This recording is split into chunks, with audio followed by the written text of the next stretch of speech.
बापू की आत्मकथा सत्य के प्रयोग के पिछले अध्याय में आपने सुना कि गांधी जी खुद को कस्तूरबाई का शिक्षक समझते थे और इसीलिए बहुत सी बार वे कस्तूरबाई से रुक्ष व्यवहार भी करते थे।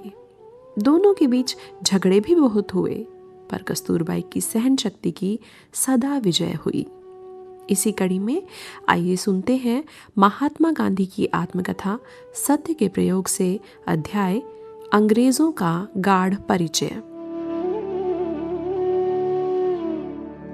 इस प्रकरण को लिखते समय ऐसा समय आ गया है जब मुझे पाठकों को यह बताना चाहिए कि सत्य के प्रयोगों की यह कथा किस प्रकार लिखी जा रही है। यह कथा मैंने लिखनी शुरू की थी तब मेरे पास कोई योजना तैयार नहीं थी। इन प्रकरणों को मैं अपने सामने कोई पुस्तक, डायरी या दूसरे कागज पत्र रखकर नहीं लिख रहा हूं।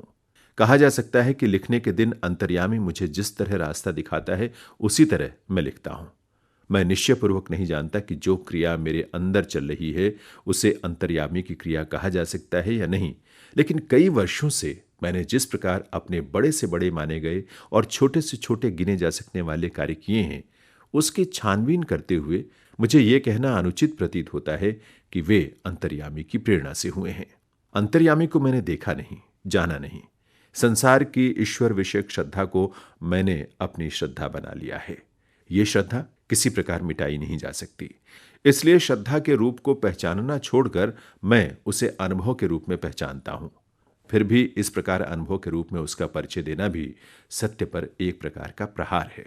इसलिए कदाचित यह कहना ही अधिक उचित होगा कि शुद्ध रूप में उसका परिचय कराने वाला शब्द मेरे पास नहीं है। मेरी यह मान्यता है कि उस अदृश्य अंतर्यामी के वशीभूत होकर मैं ये कथा लिख रहा हूं। जब मैंने पिछला प्रकरण लिखना शुरू किया तो उसे शीर्षक अंग्रेजों से परिचय दिया था, पर प्रकरण लिखते समय मैंने देखा कि इन परिचयों का वर्णन करने से पहले जो पुण्य स्मरण मैंने लिखा उसे लिखना आवश्यक था। इसलिए वो प्रकरण मैंने लिखा और लिख चुकने के बाद पहले का शीर्षक बदलना पड़ा। अब इस प्रकरण को लिखते समय एक नया धर्म संकट उत्पन्न हो गया है। अंग्रेजों का परिचय देते हुए क्या कहना और क्या न कहना, ये महत्व का प्रश्न बन गया है। जो प्रस्तुत है वो न कहा जाए तो सत्य को लांछन लगेगा, पर जहां इस कथा का लिखना ही कदाचित प्रस्तुत न हो, वहां प्रस्तुत अप्रस्तुत के बीच झगड़े का एकाएक फैसला करना कठिन हो जाता है। इतिहास के रूप में आत्मकथा मात्र की अपूर्णता और उसकी कठिनाइयों के बारे में पहले मैंने जो पढ़ा था उसका अर्थ आज मैं अधिक समझता हूं। मैं ये जानता हूं कि सत्य के प्रयोगों की इस आत्मकथा में जितना मुझे याद है उतना सब मैं हरगिज नहीं दे सका हूं। कौन जानता है कि सत्य का दर्शन कराने के लिए मुझे कितना देना चाहिए, अथवा न्याय मंदिर में एकांगी और अधूरे प्रमाणों की क्या कीमत आंकी जाए। लिखे हुए प्रकरणों पर कोई फुर्सत वाला आदमी मुझसे जिरह करने बैठे तो वो इन प्रकरणों पर कितना अधिक प्रकाश डालेगा, और यदि आलोचक की दृष्टि से इनकी छानबीन करे तो कैसी कैसी पोलें प्रकट करके दुनिया को हंसावेगा और स्वयं फूलकर कुप्पा बनेगा। इस तरह सोचने पर क्षण भर के लिए मन में यही आता है कि क्या इन प्रकरणों का लिखना बंद कर देना ही अधिक उचित ना होगा। किंतु जब तक आरंभ किया हुआ काम स्पष्ट रूप से अनीतिमय प्रतीत ना हो तब तक उसे बंद ना किया जाए। इस न्याय से मैं इस निर्णय पर पहुंचा कि अंतर्यामी जब तक रोकता नहीं उस समय तक ये प्रकरण मुझे लिखते रहना चाहिए। ये कथा टीकाकारों को संतुष्ट करने के लिए नहीं लिखी जा रही है। सत्य के प्रयोगों में यह भी एक प्रयोग ही है। साथ ही लिखने के पीछे मेरी ये दृष्टि तो है ही कि इसमें साथियों को कुछ आश्वासन मिलेगा।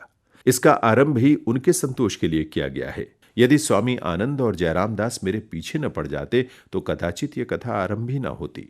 इसलिए इसके लिखने में यदि कोई दोष रहा हो तो उसमें वे हिस्सेदार हैं। अब मैं शीर्षक के विषय पर आता हूं। जिस प्रकार मैंने हिंदुस्तानी मुहर्रिरों और दूसरों को घर में अपने कुटुंबियों की तरह रखा था, उसी प्रकार मैं अंग्रेजों को भी रखने लगा। मेरा यह व्यवहार मेरे साथ रहने वाले सब लोगों के अनुकूल न था, पर मैंने उन्हें हठपूर्वक अपने घर रखा। कह नहीं सकता कि सबको रखने में मैंने हमेशा बुद्धिमानी ही की है। कुछ संबंधों के कड़वे अनुभव भी प्राप्त हुए हैं, पर ऐसे अनुभव तो देशी विदेशी दोनों के संबंध में हुए। कड़वे अनुभवों के लिए मुझे पश्चाताप नहीं है, और ये जानते हुए कि मित्रों को असुविधा होती है और कष्ट उठाना पड़ता है, मैंने अपनी आदत नहीं बदली और मित्रों ने उसे उदारतापूर्वक सहन किया है। नए नए मनुष्यों के साथ संबंध जब मित्रों के लिए दुखद सिद्ध हुए हैं, तब उनका दोष उन्हें दिखाने में मैं हिचकिचाया नहीं हूं।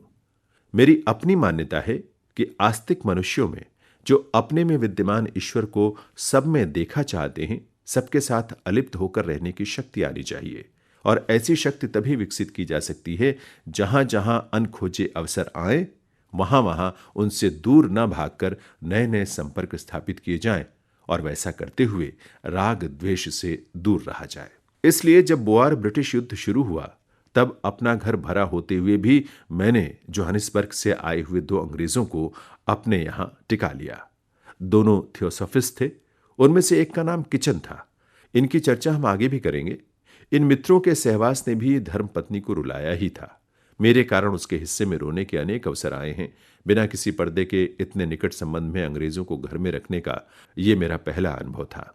इंग्लैंड में मैं उनके घरों में अवश्य रहा था, पर उस समय मैं उनकी रहन सहन की मर्यादा में रहा था और वो रहना लगभग होटल में रहने जैसा था। यहां बात उससे उल्टी थी। ये मित्र कुटुंब के व्यक्ति बन गए थे।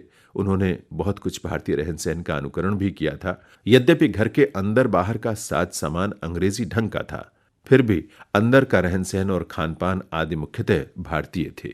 मुझे याद है कि इन मित्रों को रखने में कई दूसरी कठिनाइयां खड़ी हुई थीं, लेकिन मैं ये अवश्य कह सकता हूं कि दोनों व्यक्ति घर के दूसरे लोगों के साथ पूरी तरह हिल मिल गए थे।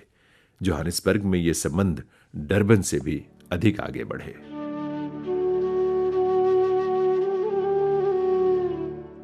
अभी आप सुन रहे थे महात्मा गांधी की आत्मकथा सत्य के प्रयोग से अध्याय अंग्रेजों का गाढ़ परिचय। वाचन स्वर था जैनेन्द्र सिंह का। प्रस्तुतकर्ता निशा भारद्वाज।